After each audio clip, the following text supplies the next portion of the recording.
Howdy ho, Lions fans. Welcome to the Detroit Lions podcast, episode 282. This is the official Detroit Lions podcast and post-game show for the Reddit. And we're doing it live. I'm your host, Chris. With me is my good friends and co-hosts, Andy, the Sandman, and Case, our semi-normal host. We'll leave it at that. Normal host, unnormal person. Right. We'll talk about a lot in today's show. It was a big game. A lot happened. I mean, it was a swinger that went both ways. So we'll talk about that. We'll have a little bit of round table discussion, and we will, of course, as we do in these post-game shows, take your call. We are here for counseling, condolences, and we are your psychological shoulder to cry on if you need as we kick off the 2020 Lions football season. A lot lined up here. Case, are you ready to go, my man? Ready to roll. Let's kick this off and break it down. Gosh, I expected so much more in the first game. Come on, where's that? Ugh. I'm sorry, man. It's tough to conjure that, from the energy is a little tough to come by. We'll get there. It's going to be cathartic, but yeah, it will. Got to get there. You got to forgive me. It's week one. I'm on the injury report. Like, it was a hard one. I'm day to day. All right, couple of quick announcements first. Let's do this. Check us out. Help us out on Patreon. Special thanks to Dylan from our favorite place known as Guam. Of course, our very first donor, Mathis, Brian Brookhiser from iPrevail.band.com. Check them out. You can join all them and everybody else, over 250 people on the Slack, by going to patreon.com/Detroit Lions podcast to be exact, and donate as little as $1 a month. It is the most intelligent Lions chat on the internet. Even right now, people are saying smart things in their frustration at this loss and not saying fire Detroit. Head on in, check it out. It's cancel Detroit. Yeah, cancel Detroit. Feelings are strong right now. I get it. I appreciate it. I'm right there with y'all. But we're here to help. So patreon.com/Detroit Lions podcast. Little, like I said, $1 a month donation on that gets you in there, and it's a great place to hang out. There was some real good stuff there for folks that are trying to find games too. A real slick way to find games that is, I think, mostly legal. It uses all legal tools, at least, from anywhere in the world. So hey, the Slack's a great place to be. Check us out on Facebook, facebook.com/the Detroit Lions podcast, Instagram Detroit Lions podcast, and on the Twitter machine at DET Lions podcast. Give us a follow at DET Lions podcast. It's the very best place to see Case. Ooh. Just ooh. He's with a cinched up jockstrap. Okay. Sandman, do you have pants on right now? I currently do not have pants on. Okay. It's a little warm. I was hoping, because we've warm out there at Ford Field. That's where we got you apparently. So I'm still in the Silverdome. Yeah, it's a little breezy in here with no pants. Oh yeah, my bad. The pants off. Gaseous explosion from the back blew the roof out. All right. Subscribe on YouTube, youtube.com/Detroit Lions podcast, youtube.com/Detroit Lions podcast. We were one subscriber away from 2,000 last I looked. Help push us up. Case really wants us to get to that 100,000 subscriber word. So, tell a friend or two. We appreciate it when you tell your friends about it. We're only, 98,000 away. Get hopping. Let's go. We're relying on you. YouTube.com/Detroit Lions podcast. Lastly, iTunes, Stitcher, Google Play, wherever. Give us a 5-star review. If you can't find yourself the power to give us a 5-star review, head on over to the subreddit. Tell us why. We'll work on that until you can feel good about giving us those 5 stars. Okay, that's everything. Let's make this happen. Let's kick this off and break it down. I'm hitting all the wrong buttons, but that's okay. It was the wrong intro, but you guys can all go with it. All right, let's talk about this. This is a game, and I'm going to own a couple things I said leading up to this because I believe they were true. That's why I said them. But I want to start out before we got to the result of this game, because it really hit me right around just before halftime. I really forgot about all these Sunday feelings, all these feels. Like, it was confusing, it was disorienting. You had fantasy going on, right? You had Red Zone channel, you had all this. It was football, you know what I mean? And I just sat back for a moment. I was like, this is great. This is what I've been waiting for. This is really what months and the lack of training camp and preseason, all that kinds of gets you ready.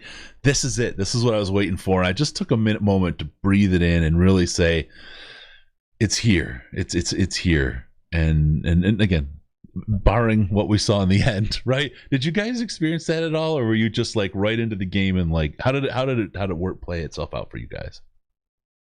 I mean, I did get to watch half of the game on Thursday night, so that was like, you get that feeling of sinking in that this is real, this is happening, and that was a good feeling. To see the Lions on the field was surreal, especially when you look around and see some guys, like so many new faces. And I think maybe one of the weirdest moments for me, the most surreal moment of the game, was looking at Adrian Peterson sitting on the bench in Honolulu Blue, chatting with other guys. Like that was so strange to me. How happy did he look too? I mean, at the end, obviously, they had that great close up of him after the missed field goal too. That was just. He's a Lion, right? I mean, you can say right now he's a Lion. Totally. He's passionate about wanting to win, and I can't imagine he's feeling very good today either. So. No, I know he doesn't feel good about this game, but let's just think about it in the context of like the broader season. I mean, if we go and really, really do something, I mean, that's the thing. If we were to, this is crazy talk right now. I get it. We'll get to this. I promise, very shortly. But if we were to be able to sweep the Vikings this year, okay, laugh a little, giggle a little. But if we were, could we just steal the Brett Favre forever a Packer thing and just make it Adrian Peterson forever a Lion? Could we just do that, please? Yeah, that'd be great. It would be Hall of Fame. Finally, something to hang over somebody's head in our division. Well, how about you, Andy? How was your return to football fields before the end of the game? Let's say the end of the third. It was quarter. weird. It was weird. So normally we have, it feels like months of prep, right? Yeah. We're thinking about the team. We're going to practices. We're checking them out in person. There's a lot of news cycle going on. We get to see a lot of players. There's a lot of talk about who's going to be who on the team, what's going to be what, how everything looks. You know, there was some of that this year, but it definitely wasn't as much as normal. So when Thursday rolled around, it kind of felt like a surprise almost.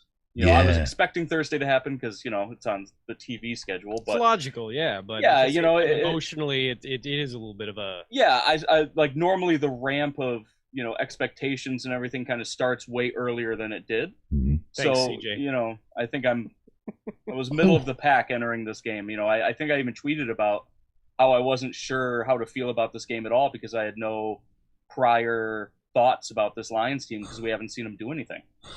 CJ Miller with the super chat. That's so awesome. That's why you get the goofy background, right? He says even when Lions lose, you guys still are sexy. Look sexy. How about that, huh? How about that? Thank you, CJ. You're all right. Really appreciate the super chat hit. We'll keep you going.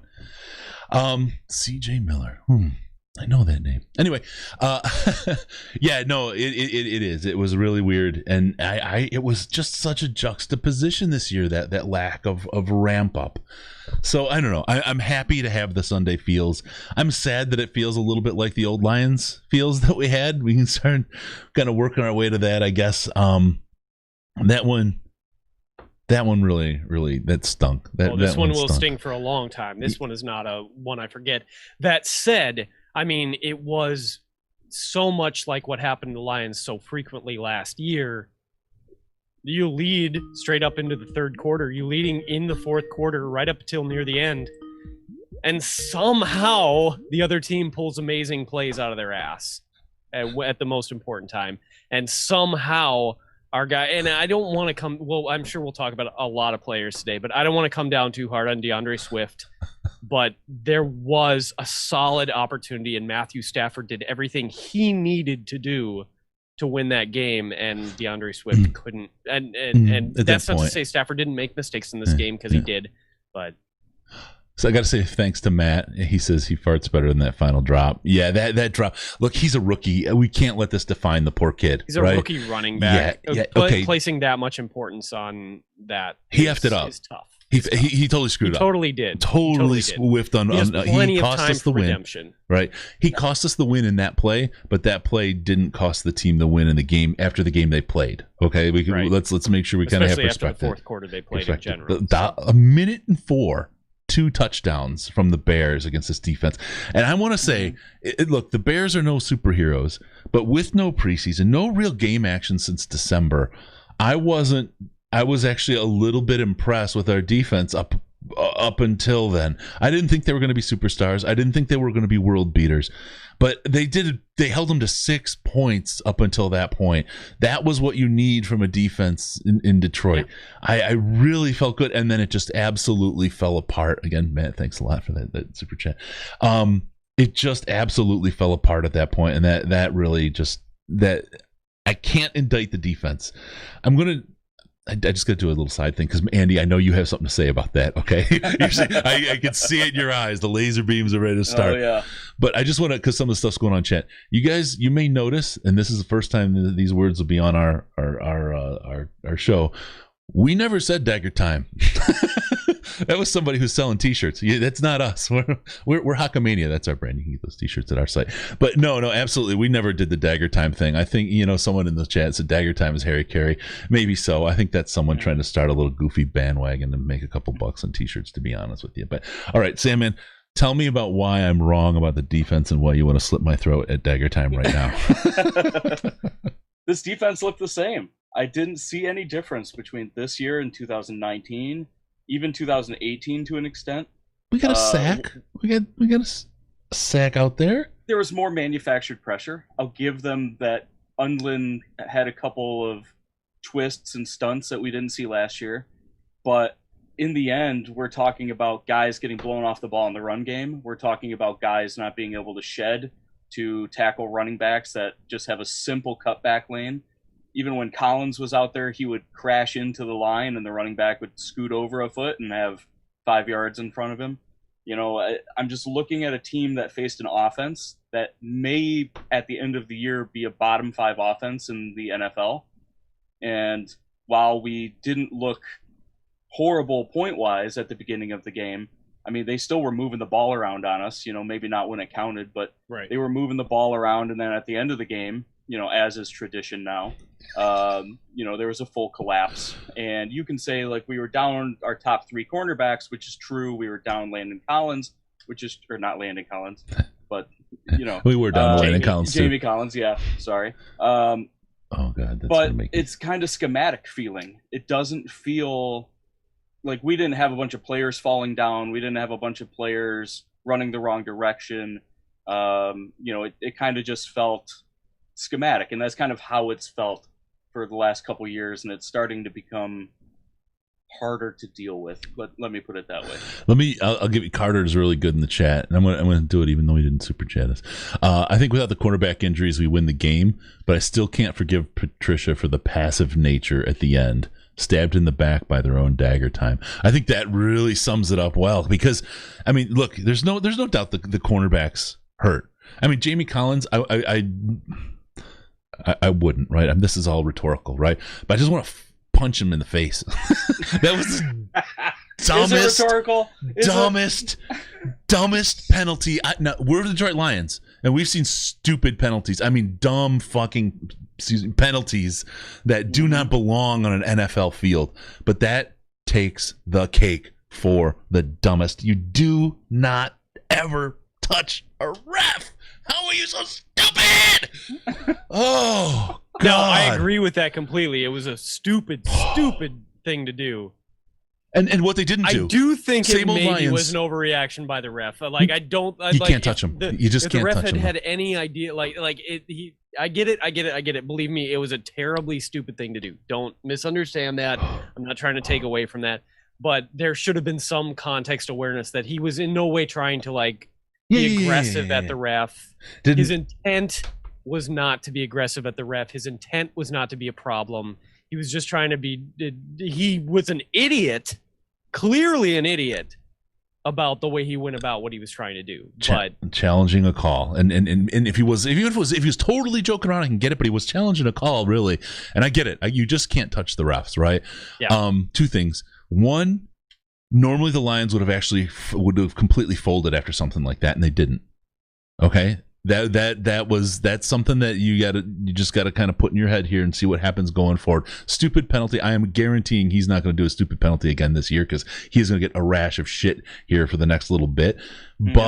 But it's just, I mean, I think that one's gone. I've never seen a player look so dejected because he clearly had no in intention. his mind there was absolutely zero. There was no ill intent intended. Yep.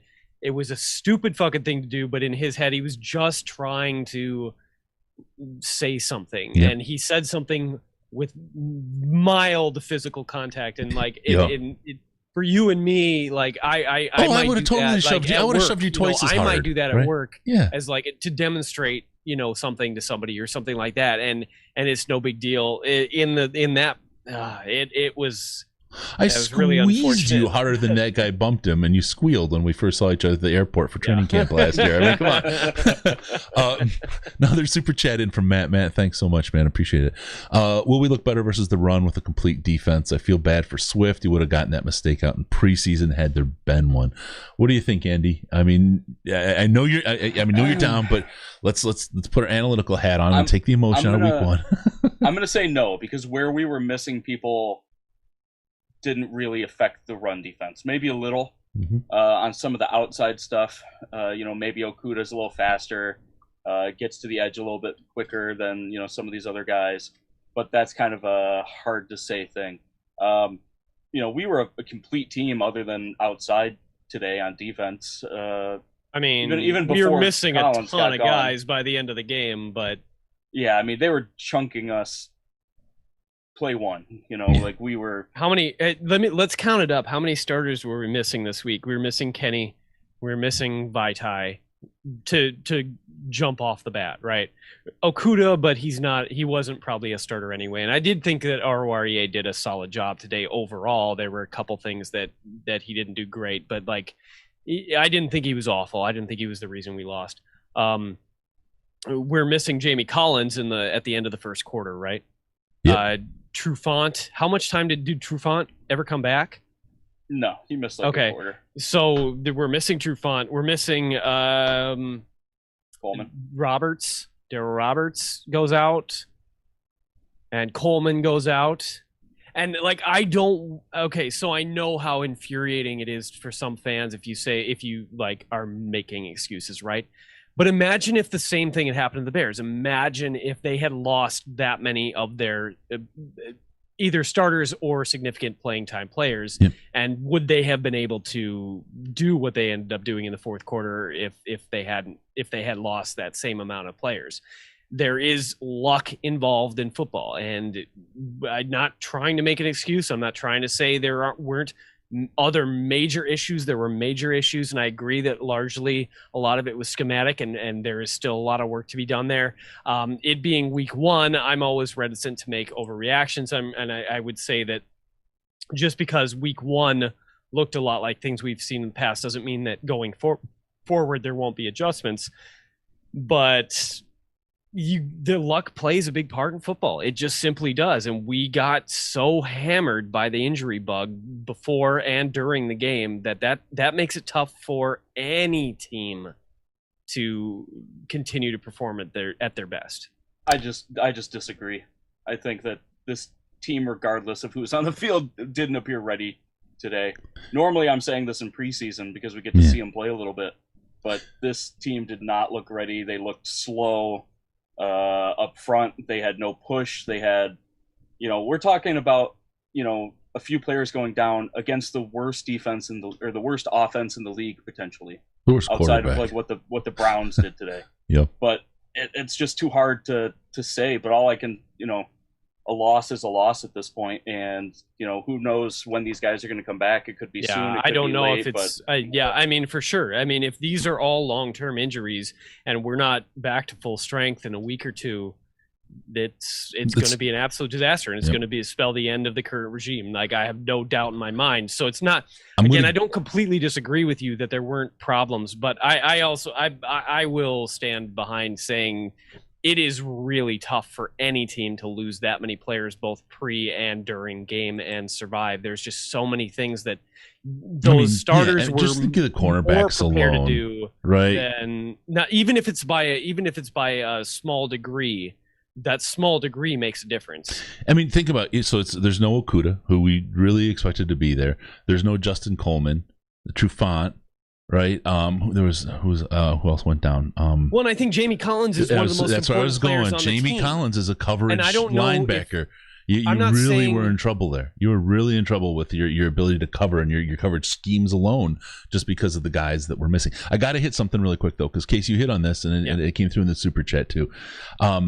The amount of time that these guys have had in the preseason, I saw timing off all over the place, especially early. The first 3 drives the Lions had, you could just tell the timing wasn't there, but it popped itself up a couple times throughout the game. It wasn't great defense. It was the Lions not executing because they just weren't quite in sync. And I think a preseason would have, in a real training camp, would have kind of gotten rid of that. That's my answer for this question. But let me ask, what did you think about Cephas in his first NFL game? Mistake ridden, but ultimately showed a high ceiling. I thought he looked good. I thought he didn't seem out of place on the offense. He was finding open spots. There's a couple miscues where he turned in instead of out, and so Stafford threw an out instead of an in, and cost us a first down. But that's kind of to be expected. He's a rookie. They probably didn't get a whole ton of work together because Galladay was pretty much healthy throughout camp. So I don't know how much time they had together. Yep. That being said, he's a rookie. It's hard to blast a rookie that made a couple good catches and looked okay for the most part. I don't think he's going to take anybody's spot on the roster or move up the depth chart once Galladay comes back. But it looked promising enough. Yep. I want to make a quick point. This is David Webster from the chat because it's a good point. Even with all the crap, with everything that we saw here, we played well enough that we could have won with 7 seconds left in this game period. So as bad as everything was, there was still that opportunity that we weren't able to seize on. We relied on a rookie who had no preseason. I guarantee the timing on that and the ability to catch that probably would have been better with 3 games of preseason practice and the extended workouts that go with that. I'm now going to go into something a little darker because I talked about this on the podcast, and I think this is still very, very true. I know a lot of people in the chat, sorry to interrupt real quick. I know a lot of you are angry anytime I say anything about an excuse or whatever, but you know what? I'm going to keep saying it. It's tough to overcome that kind of thing. Yep. All right. I said this in the podcast last week, and this is something I think that's still true. It's about this was a must-win game. As stupid as it sounds, first game of the season for Matt Patricia was a must-win game. Period. The reason that is the case is because of the hot seat they're on, and we're playing against a team that is, by all intents and purposes, going to be the last place team in the division unless the Lions wind up lioning like they did today. And they lost this game. I'm going to tell you that I know the reaction in fans. It's a heartbreaker, number one, so you're going to feel the heat there. I know the Fords listen to the fans and hear the fans. And I'm just going to tell you that the temperature just popped up 25 degrees on both Bob Quinn and Matt Patricia's seat. I hate that this is the reality, to be honest with you. I would love to not even think about that or have anything to deal with that, and then at the end of the season make the decision and be done and move on if that's what we're going to do. But this is kind of like a whole distraction and often exacerbates problems that exist. But hey, it's the nature of football. I will tell you, I'm not real excited for this team for the next 2 years if we do replace them. I'm not necessarily excited for this team if we don't replace them either, basically. So and they should be replaced, right? We're reacting off of one game. Again, every year I say this, remind people the first game of the season is fool's gold. Don't put too much into it, but there's a taste of where we are. So I would say that Matt Patricia is on the hot seat for sure right now. So all right, I'm gonna grab a call, guys, because we've had a couple. Let's just start getting the calls going. Hey, how you doing, caller? What's your name? How much have you had to drink? Oops. Guess what? Hung up on him. God dang it. Oh, jeez. First one of the year. I dropped the first one of the year. Look at me. I'm freaking Cephas. Wrong intro, hanging up on people. Can we take a pause and Sure. talk about the things that were good this game? Because there were some good things this game. Can we do that? Is that allowed? Yeah, no, Okay. absolutely. I think that's important. Because look, and that's the thing. Like was said, right? With 7 seconds left in this game, we could have won it. Right. And if we'd have won the game on that Swift thing, people would have been mad about how we gave stuff up. But the narrative right now would be 180 degrees. People would be jumping out of their shoes, excited and happy. Yeah, absolutely. It was in the hands of a rookie, and he didn't quite pull it in. And, that's just the way it worked. But it's a whole different world. So absolutely, there's a lot of good things that did happen. So swing it up, tee it up there, Case. Okay. Well, I mean, first of all, Adrian Peterson was a monster today. And that was... I mean, I don't want to say that was unexpected, but the impact he had, if there was any player that probably did more to give us the opportunity to win, I mean, there wasn't a player that gave us more opportunity to win than Adrian Peterson. Even late in the game, he was making big plays, and he got a couple of first downs, and that was the moment in my mind when he got a couple of big first downs where I thought we're winning this game. That was the moment I let myself unfortunately believe that it was going to happen. And it was thanks to Adrian Peterson. And I mean, like, I can hold that against him because, like, obviously things came crushing down. But Yeah. But I mean, he did a great job. And it's and there were, I've seen some comments in various places about how much better he was than Kerryon Johnson. And I'm having a hard time arguing with that. I think that Kerryon is not the back that he was when we drafted him, but that's just the reality we have to live with. And Adrian deserves the starting role. Yeah. No, I don't disagree. I think we were all stunned when he was signed. Nobody expected us to sign him. It was one of the best running performances we've seen out of a single back in Detroit in years. Yeah, for sure. And so there's a lot to look for. There's a lot to look forward to with the team, for sure. I'm going to call out the phone number just for folks, because I know there's a bunch of you calling. You wanted to get in. It's 248-782-8384. It'll roll by in the scroll on the bottom occasionally if you're looking for it too. 248-782-8384. Give us a call. We'll take your we'll take your rings. We'll talk to you. We'll give you that counseling that you need. I mean, that's what we're here for. Okay, Andy, I want you to come up with one thing to look forward to while Case tilts his camera up a little bit better on his face and pans a little. One thing to look forward to next week. With the team, next week and for this season. Yeah, I think the offense is still better under Darrell Bevell. And I think that the offense will look better next week, all things considered. Yeah.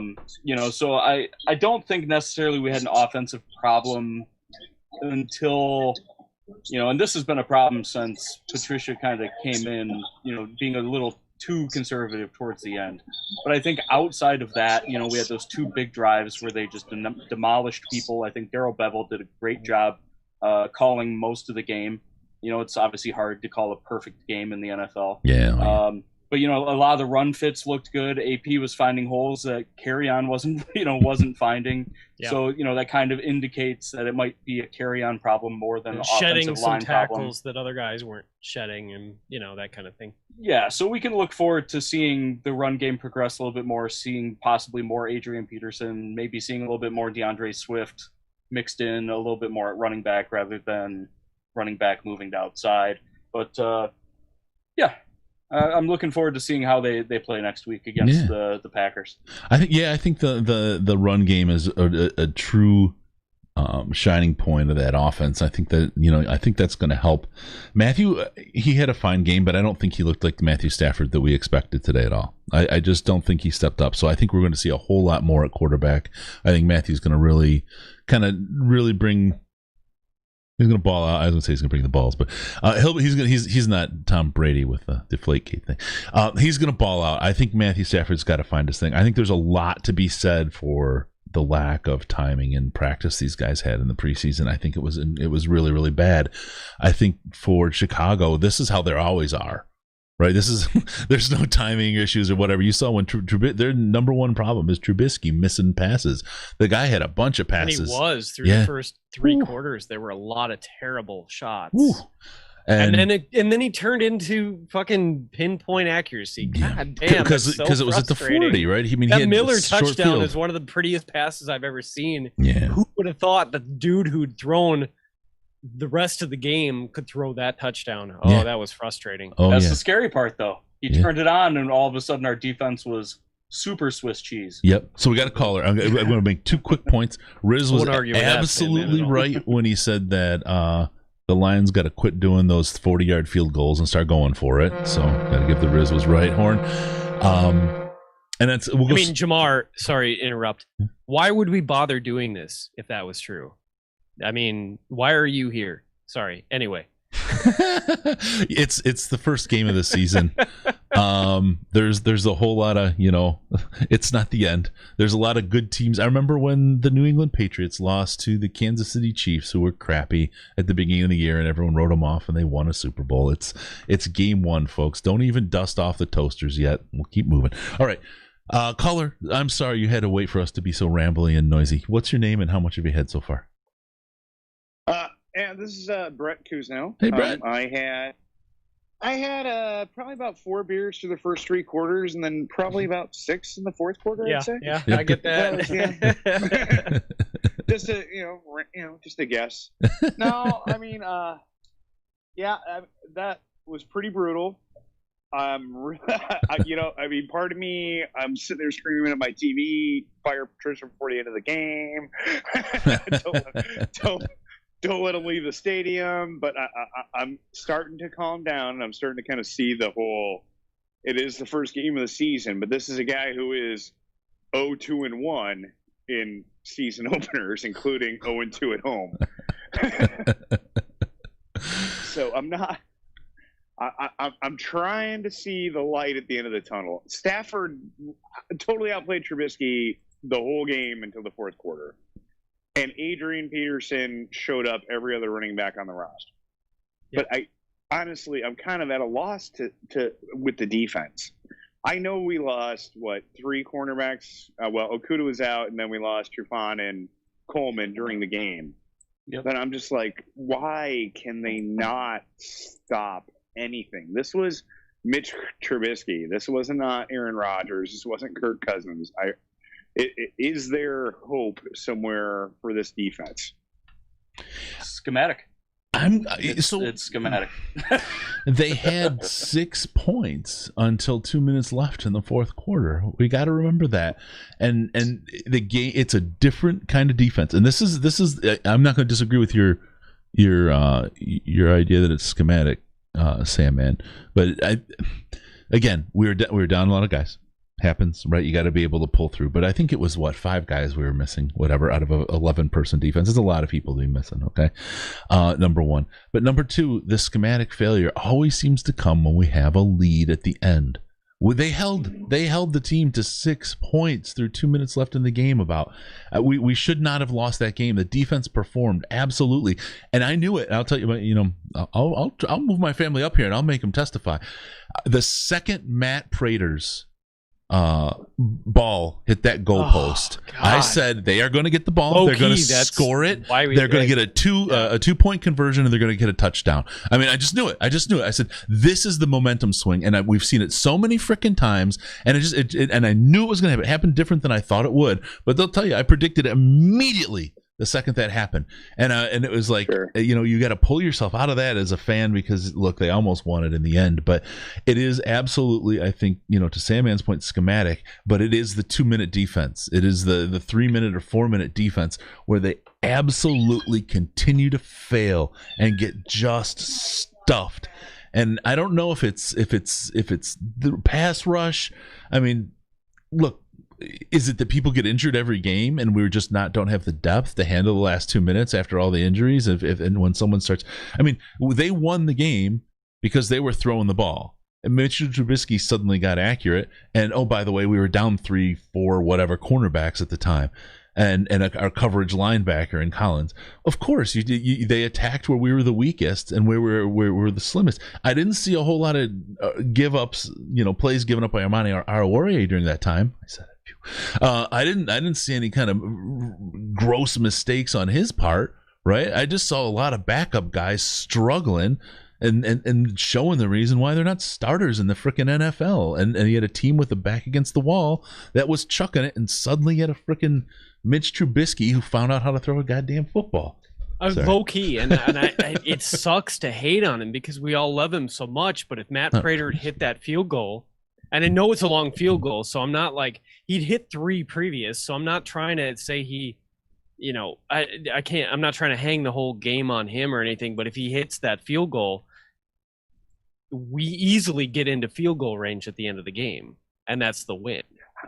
Yeah. How much does the boneheaded penalty by Collins do you think really hurt that defense? Oh God, I think it hurt a lot because it was so early in the game, and I think he's such an important player. Yeah. Like, and you could talk about. I agree. I do want to say, Andy Sandman, that I do agree that there's some schematic issues. But when you take a player like Jamie Collins, who is such a foundational piece, out in the first quarter, it changes what you are able to do, and it changes, especially in week 1 in a season like this and all these things. I think that altered the way they were able to play the game after that. And I'm not necessarily saying they were doing amazing before that, because they weren't, especially against the run. But I don't know that you can say that a player who seems so foundational to them doesn't matter at all. I feel like that's... I mean, losing Collins sucks. It definitely sucks. But, if your team doesn't have depth to replace one guy... Well, I agree with that, but it wasn't just one guy. Well, yeah, but I mean, we're talking about a game that featuring any other NFL quarterback outside of Mitchell Trubisky, this is possibly a blowout by the Bears. I feel like there were a lot of... so many easy passes that were super first downs. They were 0 for 8 on third downs for a while. It should have been 4 for 8, just on bad throws. It makes it really hard to, and that's what makes it hard for me, is that, like I've said before, this is possibly the worst offense that they're going to face all year. And they didn't look good, regardless of who was on the field or who wasn't on the field. Well, yeah, you need to look better than that against the worst offense. offense. 43 today against the Minnesota defense. I mean, next week could be a manslaughter. Yeah, I'm thinking about. I wanted to say the Jaguars, but I saw Minshew was chewing shit up today, pretty good. He was 19 for 20 or something. Yeah, they want crazy. to come back to beat him. Yeah. Boy, oh boy, that's crazy. Here's what always happens. This is what always happens when we struggle in a loss and a close loss. I am prone to find a lot of reasons that we were at a disadvantage. When we win a close win, all of a sudden everybody's calling me a hater and a doubter. So I understand, but if we had won this game by either the Swift touchdown or if Matt Prater hit that field goal and then been able to get another one at the end of the game, we'd be getting so much different response, even though everything outside of those 2 plays would have been exactly the same. I think, yeah. There's. Hey, Brett, thanks for the call, man. I'm gonna let you rock and roll. We're gonna keep it open for some others problem. too. I do want to just real quick. I want to mention my MVP is actually Jack Fox. That guy did awesome. Oh Yeah. shit! He looks so man. much like Stafford too. I thought I was like, why is Stafford back to punt the ball? Yeah. He looks so much like him in a helmet. Joey Harrington, even with the curse of Joey Harrington on his chest. But thanks, Yeah. guys. Yeah. Hey, but those Joey Harrington jerseys are back in style now. That's all right. Yeah, no, Fox really did look good. I'm. It's early. It's season 1. Game 1. I'm not convinced about pulling out the toasters. I will say though, like I said, Patricia, Quinn, their seats are warmer, and there's a short leash. No I think on argument this with that team at all. right now, from fans, from ownership, from everybody involved, and I think the players know it. I think the coaching staff know it. How do they show up with Green Bay? That's going to be an interesting game. If this team that we saw today is the team that shows up against Green Bay, it's going to be just like Andy said, right? It's just going to be absolutely an abomination. Manslaughter is what the caller called it. No, I'm thinking at least second degree, or maybe they could even prove intent. I don't know. It's gonna be bad. Definitely intent. Yeah, definitely intent. So yeah, that's gonna be easy. Hey, I want to really quick hit on something. There's two things. One's an announcement that people are gonna love. The other, I got to hit this one, so let me just do this one. If you're looking for any of the relief that you can get from CBD, that magic oil, sometimes in gummies and other places, head on over to cbd.detroitlionspodcast.com. We've got all your great stuff there. I use it, helps with sleep, helps with a little bit of pain. I've actually started using the cream as I've started working out here and knock off the COVID couples, and it's absolutely helpful for the muscles to get better. As you guys know, we don't put anything out on the show or talk about anything unless we're users or believe in it, and absolutely good stuff. It's from the guys at Diamond CBD. They have great product. It's potent, it works, and it's legal in all 50 states. You can use it and go operate heavy machinery without a problem. It's nice. cbd.detroitlionspodcast.com. Get yourself feeling good, looking good, and out and ready to rock and roll.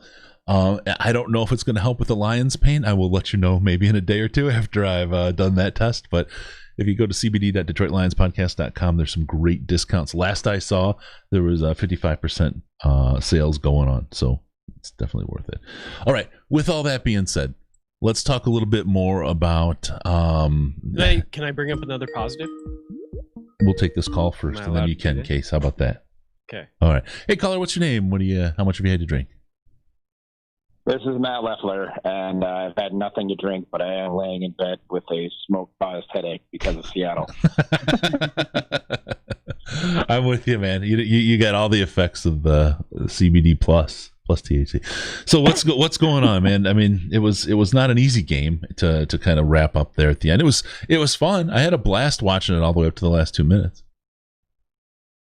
Yeah, it was great. One thing I did want to bring up, and I feel like Sandman kind of addressed this, was actually, Chris, you were talking about how like the Lions were in it, until like the last 5 minutes, and they kicked them to 6 points.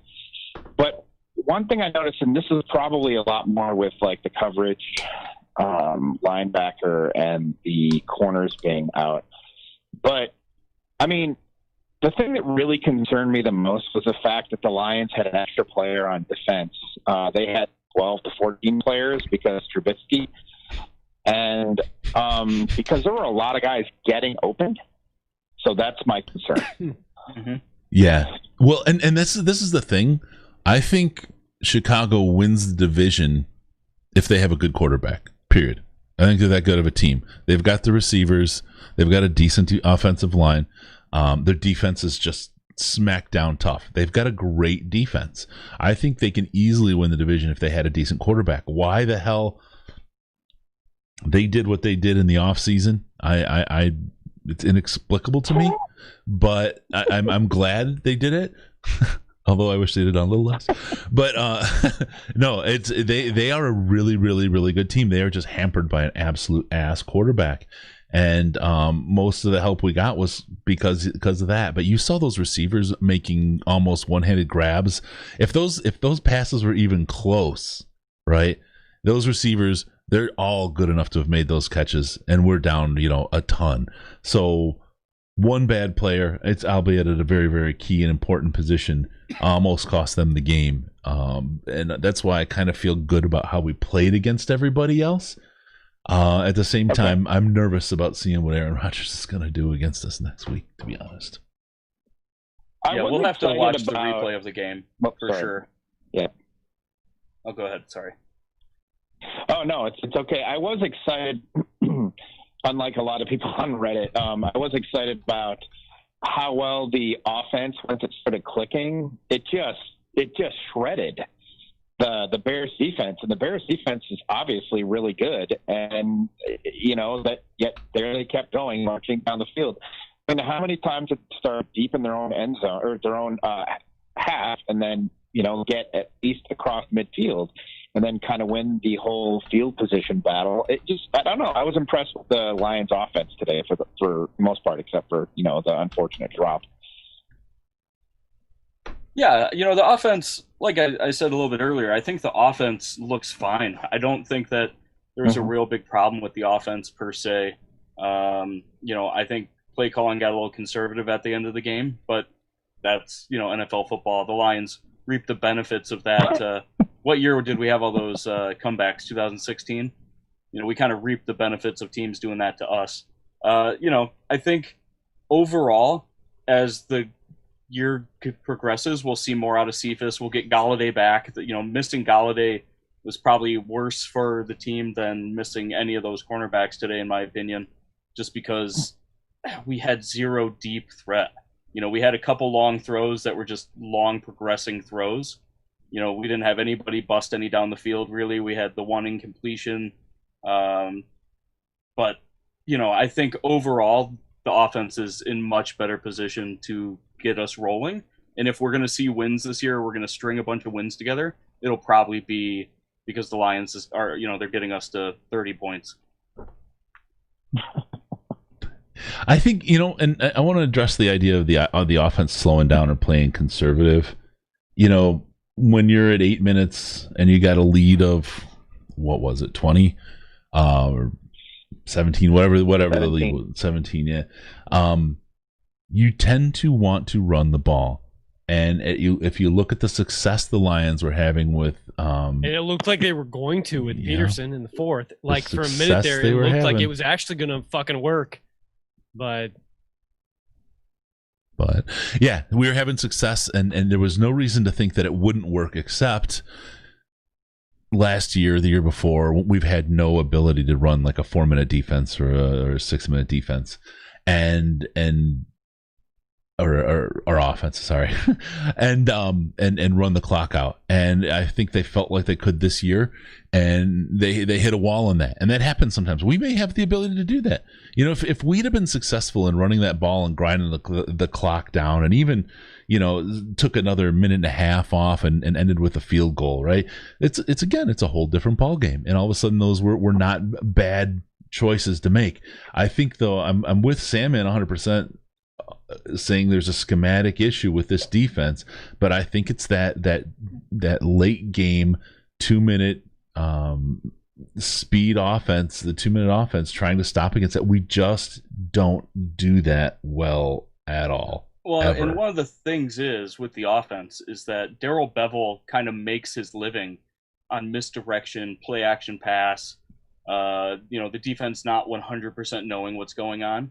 When the Lions get into 8-minute offense or 4-minute offense with a lead, they run the ball. So teams can tee off on it. We end up with, a 2-yard gain, a 1-yard gain.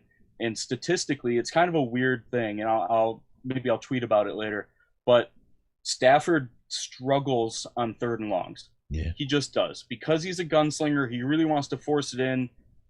He just statistically struggles with that. And so when we put ourselves in those positions by being obvious with our play calling at the end of games, I think that's when things start to slightly unravel and we have wasted, possessions and things like that end up hurting us in the end, hurting our defense even.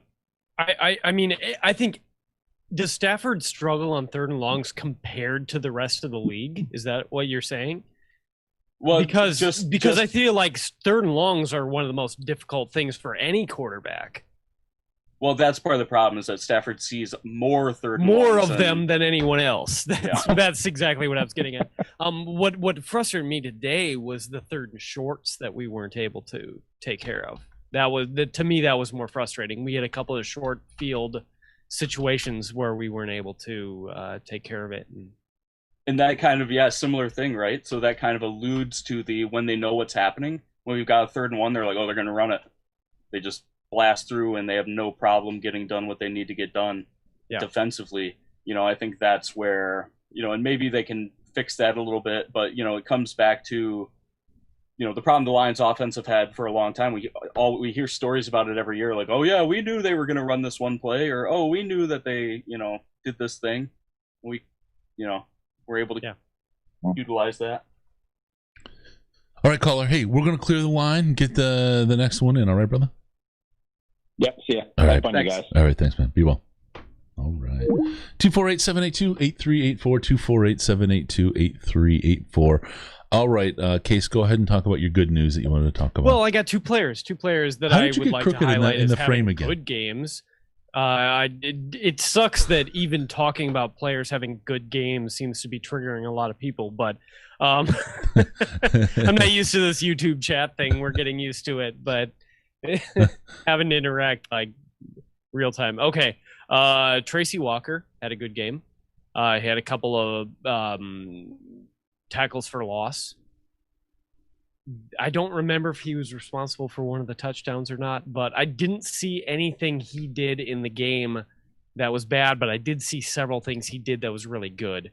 There would have been some conversation about whether or not Will Harris or him would be the starter at the strong safety, at the box, at the joker, whichever you want to call it. I think Tracy most definitely showed that he belongs there. He dropped a pick. So did Coleman, and that sucks. But how much are you going to hold that against them? And that really truly does suck, because if either of those potential picks had actually been a pick, it changes a lot about the game. But so Tracy Walker had a very good game overall. I was very happy with it. And then there's TJ Hawkinson. And he didn't show up late in the game, which was too bad. I wish they had tried to use him late in the game. But what he did show was everything that we'd hoped he'd show. Mm-hmm. Yeah, he looked good. I think, and this is one of the things that makes me excited about the offense, is that we saw Bevel putting a ton of people into motion. It was Hawkinson, it was Amendola. But when Hawkinson was in motion, that's when he was super dangerous. And he made a bunch of his, good plays today off of motion. Yeah. Where he was able to catch the linebacker flat-footed, and he already had a moving start. Yeah, and it was able to and they were able to use him in a lot of different ways too. There's screen pass and the etc. So that's what I want to see out of him. I did get scared, and I know Chris also felt this way immediately on his first catch of the day on that screen pass where he tried to hurdle the guy, and I was like, "Don't you? Don't you do it!" I was screaming. I stood up and yelled at the screen when that happened, man. All right, hey, really quick, we got a caller. Let me jump in with a caller. But before I do, caller, do you mind holding for just 1 second while I say something that's super, super important? No problem. I appreciate it, brother. Just so everyone knows, and I think everybody, whether you're happy, mad, or whatever, this is something that means something to you. We are in the early stages. If you guys remember, we started our St. Jude charity work a little over a year ago, leading up to through the Senior Bowl, leading up to the combine. A little bit after that, and we raised almost $8,000 for St. Jude, thanks to you guys. Had an auction and all that kind of stuff. We're putting together. We're getting ready to announce it. It's not, all the pieces aren't there yet, but we've got something big. We didn't do it during COVID this year because we knew everybody was hurting a little bit and it was going to be a little hard. But we get some big stuff coming together. This blew me away, some of the things we've gotten already. And some of the ideas we have, this is going to be a really, really big deal. So listen, over the course of the next month, we'll talk about it. It's going to be a great chance to help out some sick kids. And who doesn't love kids, much less want to help the sick ones. So we're going to do it again. We got this coming up, and we're going to ask you guys for support during that. And we appreciate everyone who can spare a little bit along the way. So stay tuned for that big St. Jude fundraiser coming up, and we're going to help a lot of kids out. I promise you. All right. Caller, what's your name? How much have you had to drink yet so far? Ryan, I just started drinking whiskey. Oh, okay, that's a good choice. What kind are we drinking? Schwalt 12. Okay. Year. Nice. Yeah.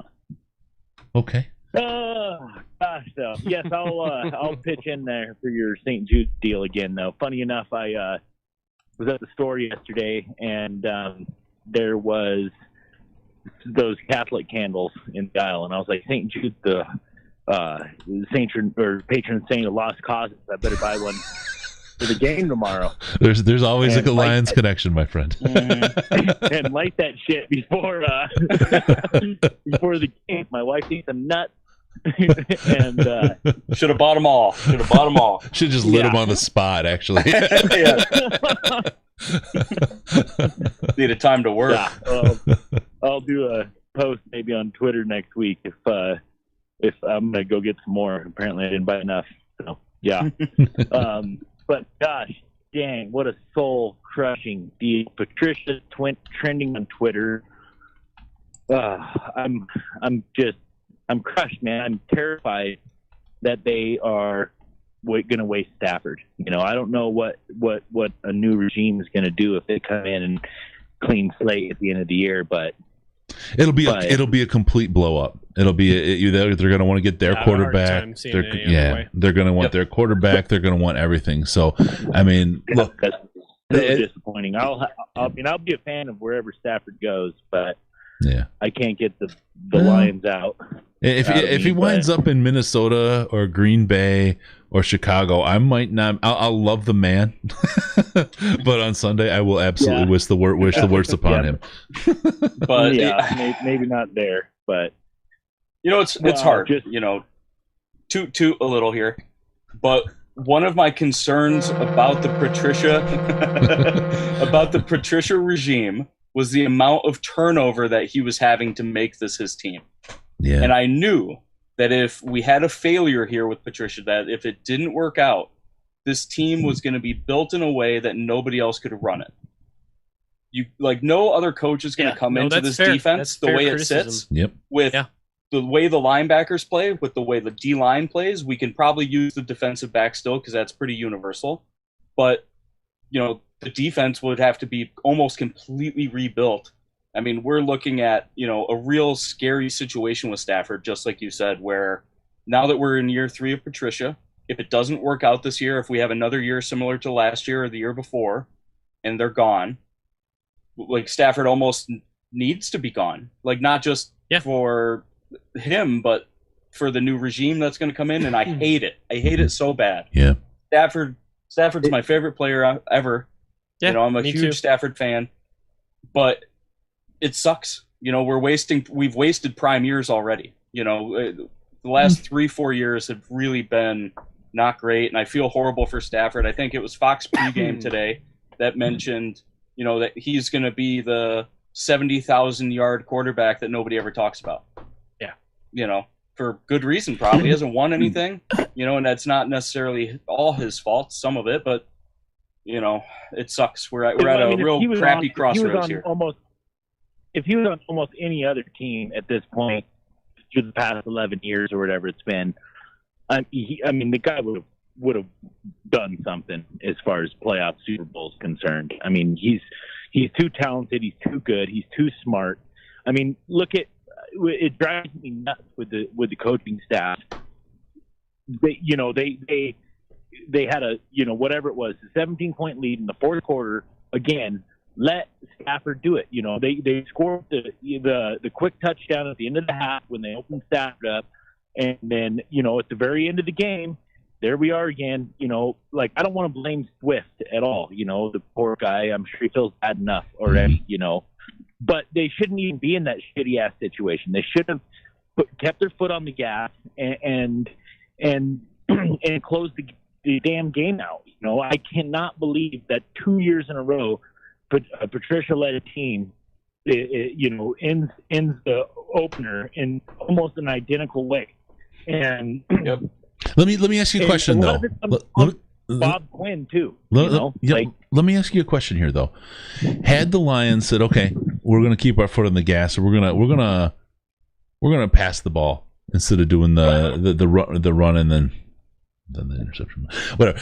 We're instead of trying to run the clock down." Right, and miss and hit the post on a field goal, we're going to pass. And what if we just had a drive like we had earlier, because we had a number of drives that just absolutely stalled and we couldn't get past third down because we couldn't catch the ball or whatever else. What happens if we wind up there and give them the ball back with 7 minutes on the clock? I mean, I get the idea of you want to stay on the gas, right? But we weren't having vast success with the run, with the passing game, that it made no sense at all to go to the running game. The running game was actually pretty productive for us, and running out the clock was really the prime objective when you're up by 17 points. I think we should have been able to expect that running game to execute and get us through there and carry us and kill that clock a lot more. I think we should have counted on Matt Prater to get that field goal. I think we shouldn't have even gone to Matt Prater to get that field goal, because that is such an absolute, that play, Risden said it in the last show, that play and that playing to that has cost us so many freaking games. So many games playing, and then we're gonna fucking peter out at the 40 and kick a ball and maybe make it, maybe not, but it'll either be not enough or we'll miss the fucking kick. As much as Prater's automatic, I don't know that it's better to keep the gas on or run the ball. I just don't know that it would have been a better outcome other than we give them the ball with more clock. And the opposite could happen, true, right? I mean, I understand what you're saying. I'm going to provide a counterpoint real quick. You're but going to call me a bitch, doing aren't it you? like that for 3 years in a row, yeah, and have been losing games, yep, because of it. Yeah, that would be the counter argument, is that they've been doing it the same way the whole time, mm-hmm. and it seemingly hasn't worked out one way or the other.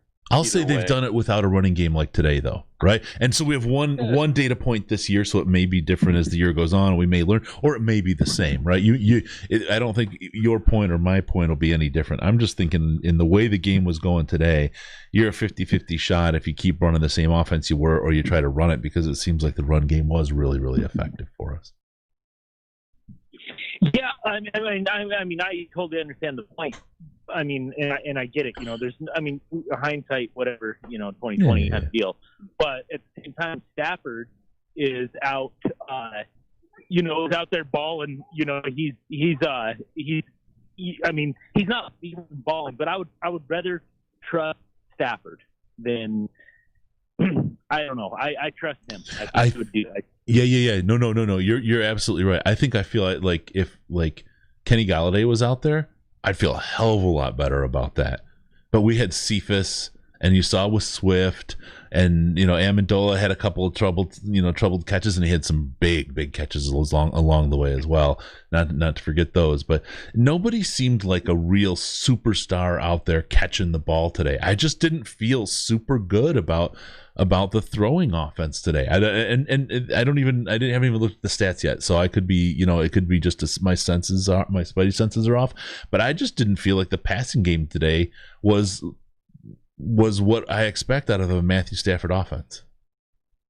No, I agree. They were running a lot of short routes. They weren't taking shots, and whatever, coaching staff, Stafford, whatever. But I don't know. I just feel. I don't know. I follow ex-Lions players on Twitter, and I don't know. I trust the opinions of NFL players. Yeah. And that was the consensus. What are you guys doing? Like, you're being way too conservative. And some of the short play or short passes was due to the fact that our starting right tackle was out, and he would be going up against Khalil Mack. Stafford needed to get rid of the ball way faster today than normal. When he held the ball too long, it was getting a little sketchy. He made a couple throws in there that were pretty amazing. He was surrounded by guys, but yeah, I think that had to have been part of the play design, of the game, was to try to just get the ball out a little quicker. Yeah, and I want to give Sandman credit, because he's absolutely right. We've been doing the same old shit. How are we expecting a different result? Right? That's what they call crazy. I don't know where you went, Case, by the way. Your video's done. But no, he's it's a great point, right? And again, I don't mean to play semantic games and say, oh, well, hindsight is 2020 and you don't know, right? I'm just kind of trying to put myself in a coach's head and say, the run game has been working well for me, and that's kind of where I need to kill the clock to hold on to the 17-point lead. There's only 8 minutes left. I'm feeling like I'm going to do that and then pass where necessary. That's just where my head would be at as a coach. I totally get what Sandman's saying. He's not wrong, because when you start putting in the last couple years into the context with it, then you're like, do you still make that decision? And I don't know. Do you look at it as a new team, or do you look at it as the same old team? They believe it's a new team, and they believe they have new players, and they believe they have the guys with a new attitude and that bought into their stuff. And whether they do or don't, that's where their head's at, and I think that's what explains the decision, whether you agree with it or not. Right. Yeah. No, I agree. I appreciate it. You guys yeah. So thank you for taking my call. And, yeah, for sure, man. Thanks for the show. I don't know if you guys, one last little thing here. I don't know if you guys saw the Michael Rothstein question at the post conference or the press conference. I did. Go ahead. That was a kind of a dick answer by Patricia. I'm gonna do that right now. Nobody's worried about the pass. man. Yeah. Like, we're talking about the future. You've won 9 games in 3 years. Yep. You know, That's what I kind of touched on in my last piece. I'll read that out for everybody right now on the show, whoever, so in case anyone hasn't seen it, they can hear and judge for themselves, and we'll talk about it. All right, brother? cool. You guys take care. Keep up the good work. Much All right. love. You too. And I'll buy 5 more St. Jude candles. Light the rest, Kroger like the next ones you don't buy. Yeah. Yeah, we'll see if that fucking can help. Amen, my man. We'll see you. All right, bye-bye. We need either those candles or maybe some kind of something to help out. Okay. All right. I'm going to give you the question from Michael Rothstein. Throughout really your tenure here, you've had bad fourth quarter. Jesus, I'm going to start over. I jacked that. Throughout really your tenure here, you've had fourth quarter leads and lost them. Is there something in your coaching that maybe isn't happening enough in the fourth quarter for you to close out games? Great question. Worded like crap. Thank you, Michael Rothstein, for doing that to me. Valid question. Very poorly worded, but it's fine. He's definitely got a voice for print. All right, here we go. I don't think so, Mike. This is Patricia talking. I think I've got one of the biggest plays in the fourth quarter in the history of the NFL, where I think that I did a pretty good job. So I don't think it's that. I think we all know what the individual games are. We have to do a better job. I mean, we got a team that's now different than the previous 2 years. This team is different. They're different players, and they have a different mindset. Look, no excuses. Give the Bears credit. They did what they did, and they executed, and they scored, and they won, and we didn't. I'm not looking back. We're looking forward. We're trying to make sure that this team that we're building on understands situations, and we have to come together better than we did before. Pass the goddamn donuts. I may have ad-libbed there at the end. But that was kind of it wasn't, I don't know. It's not the answer I would want. It's a guy that feels the heat, I think. It's a guy that knows that he's failing, in my opinion. Ooh. That's interesting. There's no other way for me to take that. Really? That's a guy that knows that he's failed and is continuing to fail, and has probably never experienced this before. He's been coaching in New England his entire career, where things just seem to work out. Ooh. And now that he's in charge, I think he's struggling a little bit. We all had hope, but wow. I'm in pain listening to that. I just read it myself while you were reading that, and I couldn't believe what I was reading. Did I have the right voice for it? Answer. Did I have the right voice for it? Or should I have done more? Or donuts next time. That's interesting. I won't say your take is wrong at all. I just got the sense that that's a guy who's feeling the heat now. It's a guy who's absolutely feeling the heat. He did not expect to be answering a question like that today. He was not prepared for that question at all. Case, where's your head at? I mean, I'm frustrated like everybody else. I don't think there's a way to not be frustrated. I know that believe me, that I want to be a supporter of this regime. They have an opportunity still. This is week 1, so they still have an opportunity to win us back. They still have an opportunity to win games. They still have an opportunity to finish the year positively. Yeah, they could be 15-1. As much as I like believe that we'd be singing a different tune if one tiny little thing here, there, anywhere in the game had gone different, I think we'd be singing a different tune. As much as I believe that doesn't really matter, because the score is the score and the win is the win. There's nothing that's going to change that. And it sucks to have a reaction like that. As much hate as some former players for the Lions have gotten for their reactions to things and their immature reactions to things, I'm afraid that was not a great reaction from Patricia. And he's, like I said, he's got a minute. He's got a minute to fix it. And I hope he does. I want to get back behind it. At the moment, it's tough. It really is. It's tough for anybody who wants that to succeed. Here's the thing. I want the Lions to succeed. I don't care about whether or not Patricia succeeds. I want Patricia to succeed for the Lions because I want the Lions to succeed. Right? Mm-hmm. Well, and so when he starts doing things like that, it makes it difficult to not root against him, because I want to root against him in the sense that I want things to be better for the Lions. But I also know, we talked about earlier how precipitous this situation is, and if this situation goes south, how long we could end up mired in absolute disaster. That's exactly it. And so here's where the mindset is, right? You can be angry at Patricia. That's fine. It's not going to change anything really in the scheme of things, right? You can be mad at the team or whatever.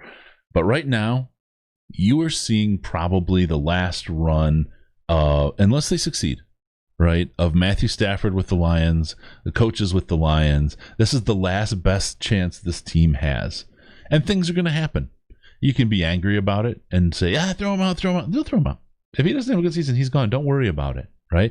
But when he goes, just be known that your quarterback's going to go. Your defense, if you think it stinks now, wait till you try it on with a different set of coaches and a different scheme. You're going to have a whole shitload of problems there. Yeah, absolutely. Your defense is going to be falling apart. Your offense is going to be falling apart because you don't have a quarterback, and you're not going to get Trevor this year, right? So you're going to worry for you're going to be worrying about all that. Your team is going to be just an absolute S show for 2 years minimum. 2 years minimum. You fire Patricia halfway through the season. Does that feel good? Do you feel better? Okay, when are you going to hire your new coach? Oh, he's going to be on a team that's in the playoffs. Well, see, then wait, you're going to have somebody halfway through. What are you going to have? Daryl Bevel, your coach? What's that mean for you? What does that get for you? What does the anger and the frustration have to do?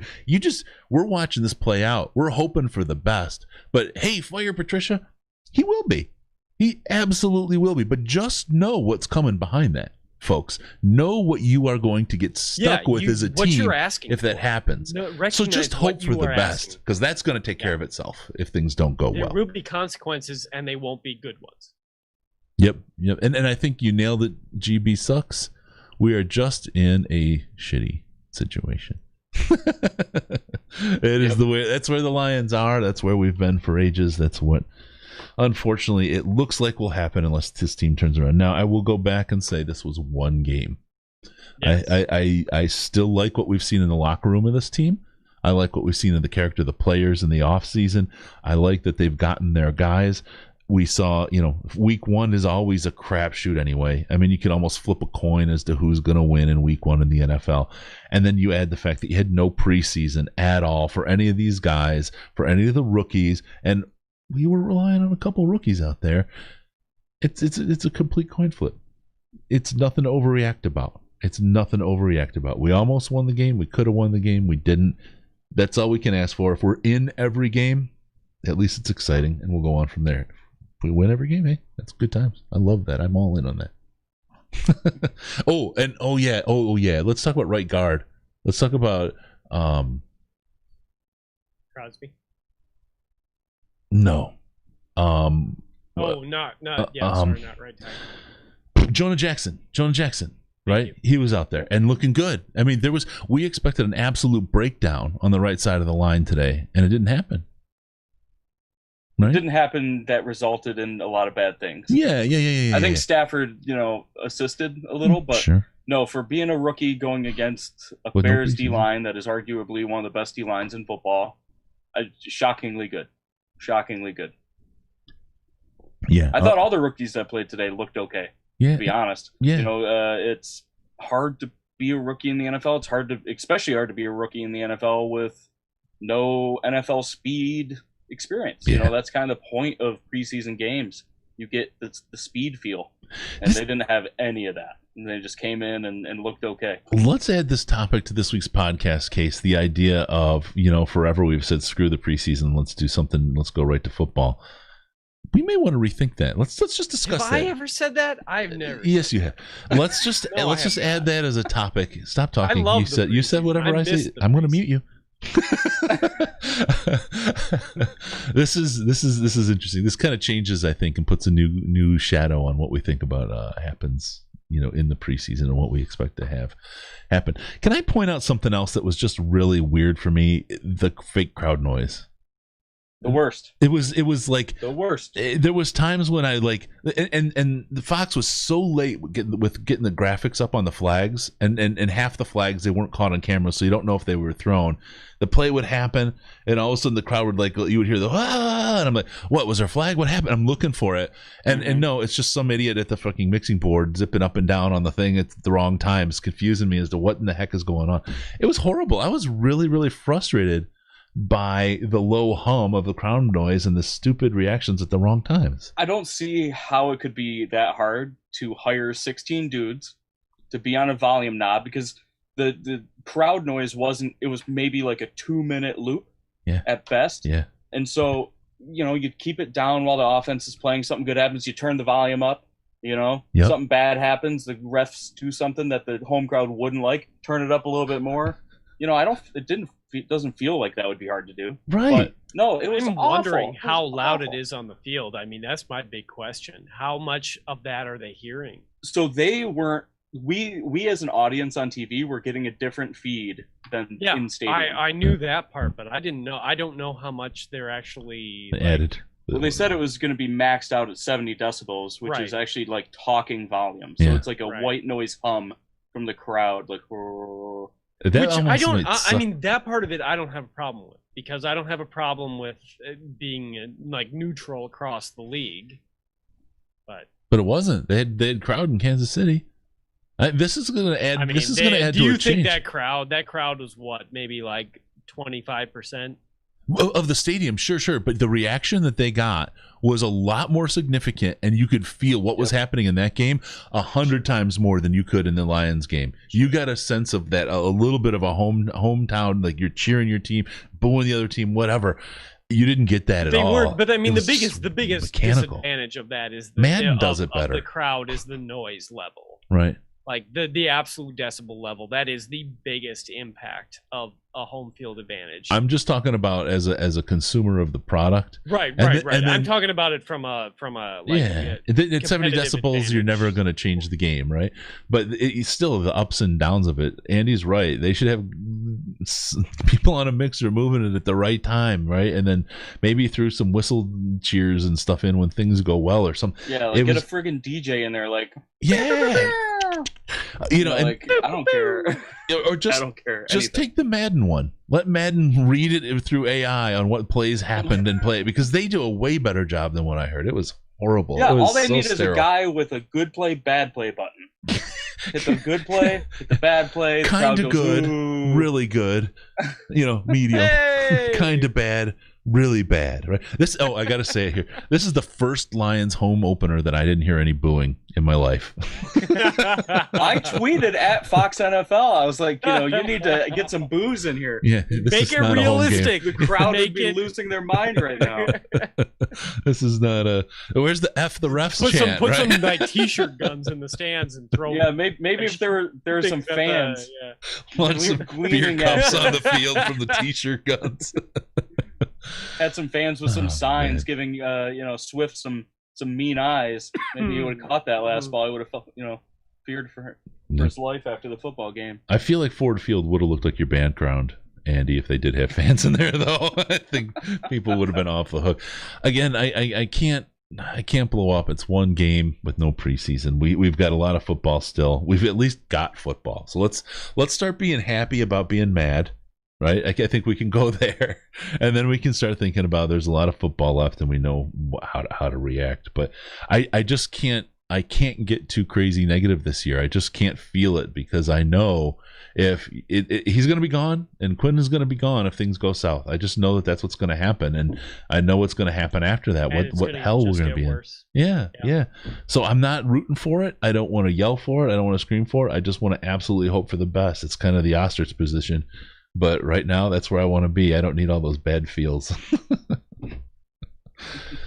All right, call me crazy. And Wood needs to go too. I would say absolutely not. Wood has done a great job, and I'm going to go to Andy, defer to Andy, who's been the one who, until this year, experienced the life pre-Rod Wood and post-Rod Wood from a fan's experience. And that's really what he's about, right? That's what he does. Yeah, pre-Wood was not good. Pre-Wood was not good. Pre-Wood, no good. Pre-Wood, no good. No, as a fan that goes to every game that I'm able to go to, the game day experience has been, doubled in quality, maybe even tripled since Rod Wood took over. You could argue that maybe he shouldn't be making football decisions like hiring Bob Quinn or any of that, but really he's just an advisor to the Fords, and I think the Fords make final say on all that anyway. Especially now that Sheila's in charge, I don't think Rod is going to have any say over anything. Right now, the only thing Rod touches is football, like fan operations, and stuff like that. He was in charge of getting the new boards in the stadium, stuff like that. And all that's been great for the most part. Really, it's the play on the field that's been freaking awful. The Wi-Fi, don't forget the Wi-Fi. Oh yeah, the Wi-Fi, the cheerleaders. Don't forget the cheerleaders. Never forget the cheerleaders. No, he's Rod Wood has actually been a real bright spot on the Detroit Lions. Yeah, for not being a football guy, it's worked out all right. Yeah, that's what we need is more not football guys, because these football guys seem not to be able to. All the football guys suck. Yeah. Yeah. Get the janitor to come out and coach this team. Oh man, Waterboy style. Be perfect. All right. All right, guys. Really quick, I want to tell you, if you're going to get your Lions gear, and you might as well, you're going to watch next week's game. You're in it for all season, no matter what happens. Head over to fanatics.detroitlionspodcast.com. It'll push you right through the site. It's the official site of the Detroit Lions and NFL for the gear. So you get the real stuff. It's not a knockoff. It's always sewn right, built right, and nice and tough. And it's high quality.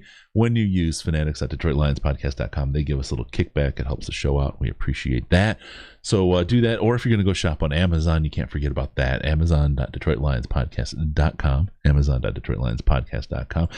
Hook up, get set up, and help us out. Keep that bald-headed Bezos without that money in his hands. Take it out of his hands and help it. He gives a kickback for sending you over there if you use that URL. And he's got enough. He's got plenty of money, so we'll be okay. Amazon.detroitlionspodcast.com. Thank you, everybody, on that. All right, guys, I think that's it. The phone lines are toned down. The chat, I still feel the heat. I still feel the heat in the chat, but it's okay, guys. It maybe, you know what? If you use Amazon.detroitlionspodcast.com, you may get Bezos to buy the Lions. You may actually inspire him into that space, and you get the change in ownership that you want because they'll see how important it is. All right, Case, the closing thoughts, man. Tell us where you're at, and try to put yourself in the middle of the frame. I'm super disappointed. I really am. Like, straight up, I am very disappointed. I know that I always know that anytime I try to spin anything in any positive direction, we're gonna get some hate for it. So I was expecting that. So that's not a huge surprise. Thank you for the YouTube chat, guys. That's very much a new thing for us. If you aren't on that and you're hearing this later, come join it next week, and we'll spin the same bullshit. I'll tell you this. But no. I am very disappointed. I am super disappointed. There are a lot of things that I am upset about. We will have a lot more to say come this week on our actual show. When I had some time to digest and rewatch and think about what was good and what was bad. And I want to dig into the actual specifics about what exactly was good and what exactly was bad, because I think that's a much more interesting take than any of our immediate emotions. It was cathartic for sure. I hope it was cathartic for most of you. I wanted to throw things. This was the first time I'd watched an NFL game, a Lions game, with my girlfriend. So she was staring at me in disbelief. Former girlfriend. At my reactions. Shouldn't have moved in together before the several football hours. season. Yep. Hopefully I can mend that relationship. But no, I'm glad football is back. It today may not have been the greatest day, but sometimes the worst days in your life are those ones that remind you you're alive. So there you are. All right, and we'll get into the depth talk on this on Tuesday this week. Tuesday we'll have another live show. It turns into the week's podcast as we always do now, so you can see us there.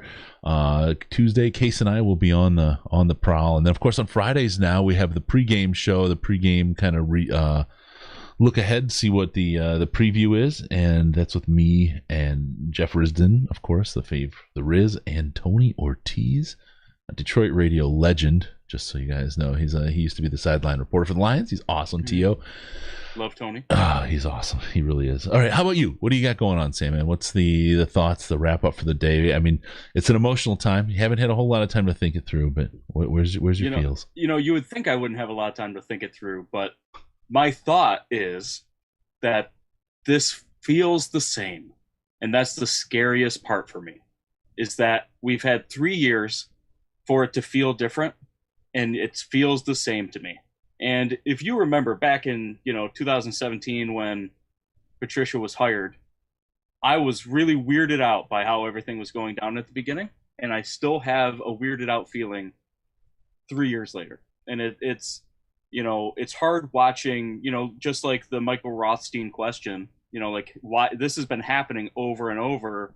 Maybe something needs to change, and we get that bullshit answer. And I feel like that is kind of hopefully it won't be, the theme for the season, but right now it feels very similar to everything. So I'm a little concerned on my concernometer. I'm on like a 7 out of 10.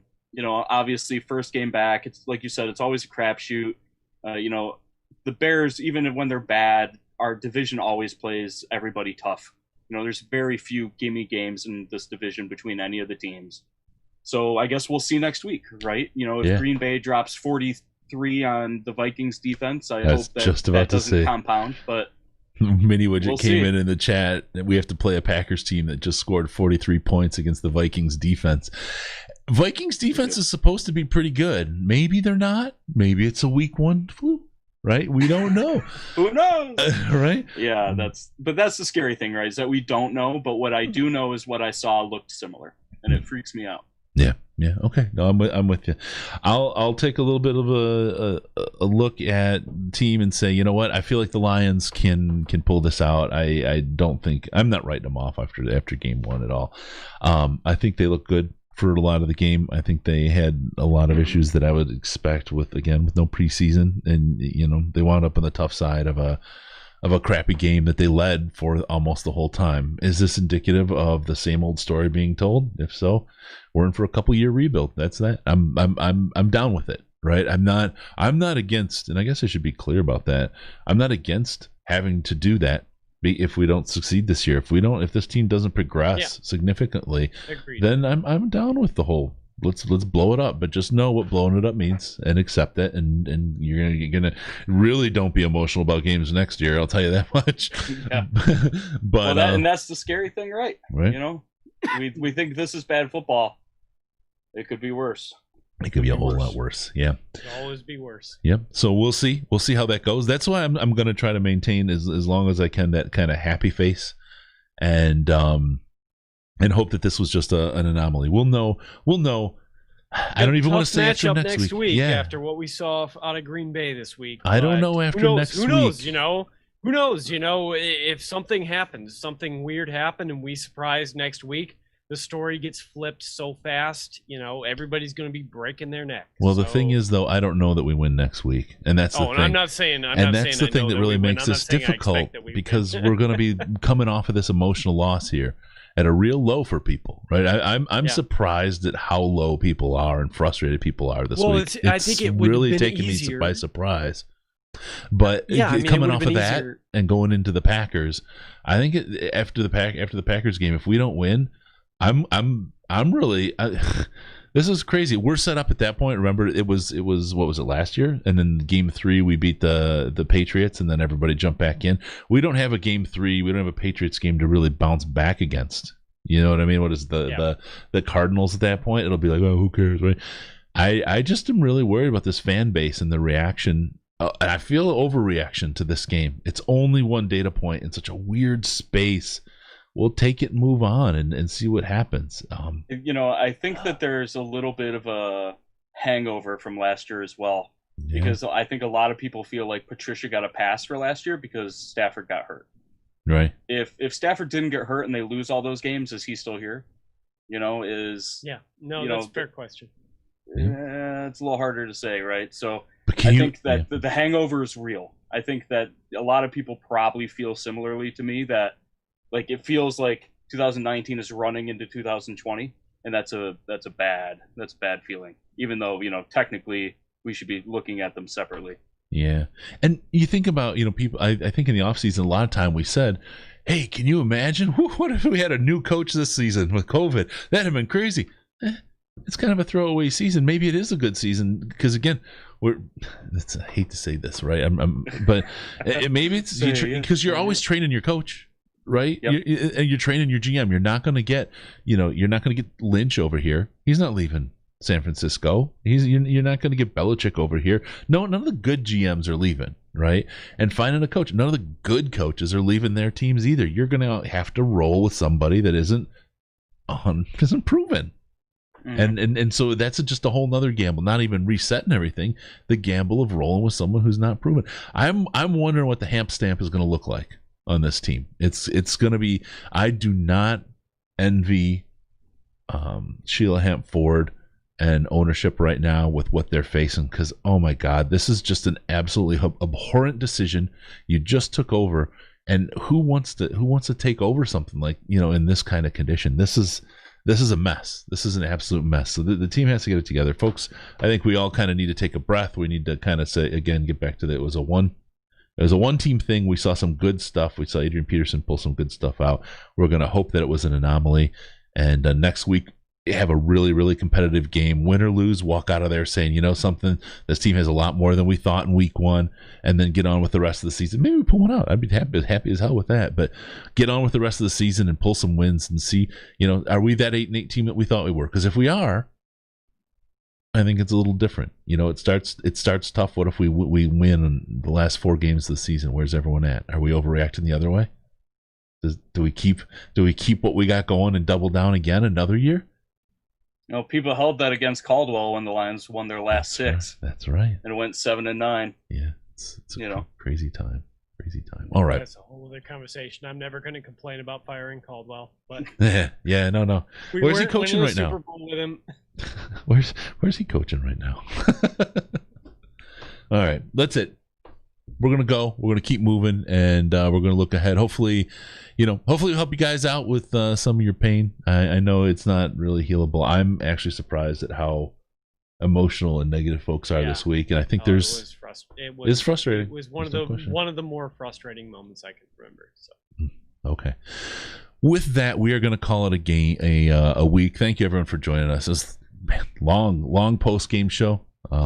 We were here for you. We had a lot to talk about, a lot to think about, and a lot to prognosticate about. But we got you. So remember, the show needs your involvement. Hit us up in the subreddit. Give us your feedback. Let us know what you think of the show. We appreciate all of that. Also, Patreon is a great place to support us. We appreciate everyone that does that. It helps us with their Senior Bowl and what we would normally do with training camp and all the servers and all that stuff.